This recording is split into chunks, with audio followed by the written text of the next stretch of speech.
இன்னும் ஒரு மாத காலத்தில் கிழக்கு மாகாண சபை கலைக்கப்படும் என நீங்கள் குறிப்பிட்டிருந்தீர்கள். இவ்வாறு கலைக்கப்பட்ட தேர்தல் ஒன்று கிழக்கு மாகாணத்தில் நடத்தப்படும் பட்சத்தில் ஸ்ரீலங்கா சுதந்திர கட்சியோடு இணைந்து எந்தெந்த கட்சிகள் போட்டியிடும் என நீங்கள் எதிர்பார்க்கிறீர்கள்?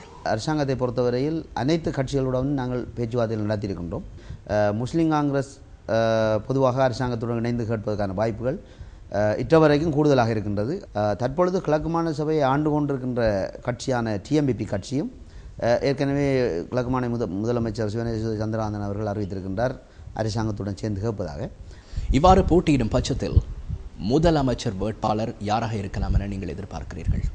தற்பொழுது நாங்கள் எங்களுடைய மத்திய குழு கூட்டத்தில் ஒரு முடிவெடுத்திருக்கின்றோம். யார் கூடுதலான வாக்குகளை எடுக்கின்றார்களோ அவர்கள் முதலமைச்சர் ஆகலாம். தற்பொழுது ஒரு முஸ்லீம் முதலமைச்சர் வருவதற்கு வாய்ப்பு இருக்கின்றது, சிங்கள முதலமைச்சர் வருவதற்கு, தமிழ் முதலமைச்சரும் வருவதற்கு வாய்ப்பு இருக்கின்றது. ஆனால் அந்த மக்கள் அதை சிறந்த புத்திசாலியமாக பயன்படுத்த வேண்டும். சுமார் 6000 பேர் வரை மீள்குடியமர்த்தப்படாமல் தொடர்ந்து முகாம்களில் தங்க வைக்கப்பட்டிருக்கின்றார்கள். கண்ணிவெடிகளை அகற்றிய பின்னர்தான் மீள்குடியமர்த்தப்படுவார்கள் என அரசாங்கம் கூறி வரும் நிலையில் இது சாக்குப்போக்கு கூறும் ஒரு விடயம் என எதிர்க்கட்சிகள் கூறுகின்றன. கிட்டத்தட்ட 99% மக்கள் தற்பொழுது மீள்குடியேற்றப்பட்டு விட்டார்கள்.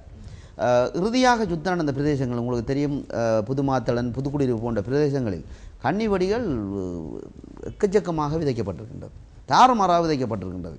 ஆகவே அந்த மக்களை அங்கு அனுப்புகின்ற பொழுது அது பூரணமாக சுத்தப்படுத்தப்பட்ட பின்பு அனுப்புவதுதான் சிறந்தது. இதே நேரத்தில் அந்த கன்னிவெடி சுத்தப்படுத்தி அனுப்புகின்ற என்ற முடிவும் அரசாங்கத்தின் கையில் இல்லை. அதை மக்களும் தெளிவாகிக் கொள்ள வேண்டும். ஏனென்றால் ஒவ்வொரு பிரதேசமும் எங்களுக்கு கன்னிவெடி துப்புரவு என்று ஐநா சபையின் கன்னிவெடி பிரிவினர் எங்களுக்கு அறிக்கை தரப்படுகின்ற பிரதேசத்தில் தான் நாங்கள் குடியேற்றுவோம். எதுவித நோக்கமும் இல்லை, எங்களுக்கு உள்நோக்கமும் இல்லை அந்த மக்களை முகாமில் வைத்திருப்பதால். தமிழ் கைதிகள் தொடர்ந்தும் சிறையில் தடுத்து வைக்கப்பட்டிருக்கிறார்கள். விடுதலை புலி இயக்கத்தில் இருந்த உறுப்பினர்கள் புனர்வாழ்வளிக்கப்பட்டு சமூகமயப்படுத்தப்பட்டிருக்கிறார்கள். அதாவது இந்த பெண்டிங்கில் இருந்த இந்த வழக்குகள், தாமதப்பட்ட அந்த வழக்குகளை உடனடியாக துரிதப்படுத்தி இவர்களை ஒன்று இவர்களுக்குரிய தண்டனையை கொடுக்க வேண்டும் அல்லது விடுதலை செய்ய வேண்டும்.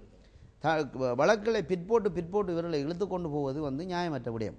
நீதி அமைச்சு குறிப்பிட்டிருந்தது அவர்களுக்காக விசேட 4 நீதிமன்றங்களை அமைத்து அவர்களுக்கான சட்ட நடவடிக்கை எடுக்கப்படும் என்று.